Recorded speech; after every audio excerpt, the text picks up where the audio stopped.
আমি ছোটবেলায় একটা জিনিস লক্ষ্য করতাম, গ্রামের মানুষ কম ওষুধ খেত কিন্তু বেশি সুস্থ থাকত। কারণ তারা সূর্যের সঙ্গে উঠত, মাটির সাথে মিশত, ক্ষুধা লাগলে খেত, ক্লান্ত হলে বিশ্রাম নিত। তখন বুঝিনি ওটাই ছিল প্রকৃতির নিয়ম। আজ আমরা উল্টো পথে হাঁটছি, রাত জেগে কাজ করছি, দুটো খাবার খাচ্ছি, চিন্তায় ভরা মন আমাদের, আর ছোট ছোট সমস্যায় বড় বড় ওষুধ। আমি চিকিৎসার বিরুদ্ধে নই, কিন্তু একটা প্রশ্ন আছে আমার দর্শকদের কাছে। যদি আমরা এমনভাবে বাঁচি যাতে অসুখের সুযোগই না পাই, তাহলে কেমন হয়? প্রকৃতি কোনো জটিল বই নয়, তার নিয়ম খুবই সহজ। সময় মতো ঘুমাতে যান, যেটাকে আমরা ইগনোর করে যাই। সরল খাবার খান, অর্থাৎ প্রকৃতির তৈরি খাবার খান। খোলা বাতাসে থাকুন, পরিষ্কার জল পান করুন, শান্ত মন রাখুন, আনন্দ করুন, হাসুন প্রাণ খুলে। শরীরের ভেতরে আছে অসাধারণ একটা মেরামত ক্ষমতা, যেটা কোথাও নেই।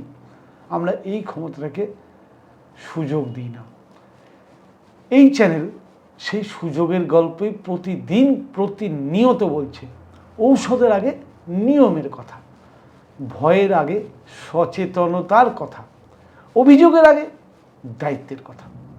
আমি বিশ্বাস করি, যদি আমরা প্রকৃতির নিয়ম শিখি বা মানি এবং প্রকৃতির উপর যদি ধৈর্য রাখি, তাহলে 90% ক্ষেত্রে চিকিৎসার প্রয়োজনই পড়বে না।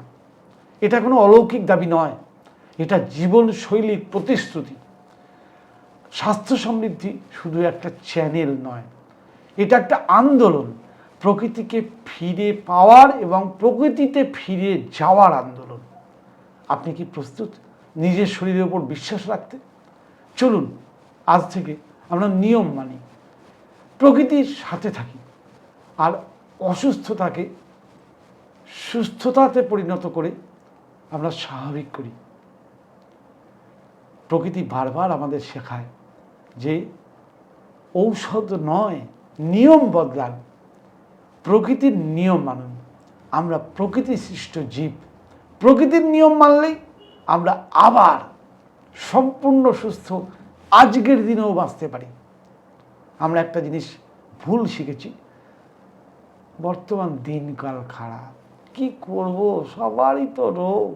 কিন্তু আপনি বলুন তো, আপনি কি আমি যে নিয়মগুলো বললাম, প্রকৃতির নিয়ম, এগুলো কি সত্যিকারে মানেন? একবার ভেবে দেখুন, কমেন্টে লিখুন, আজ থেকে আমি প্রকৃতির নিয়মে চলব।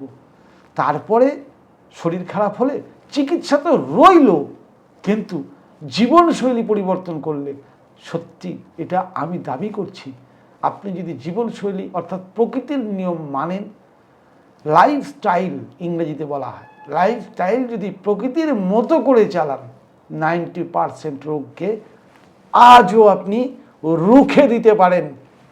নমস্কার।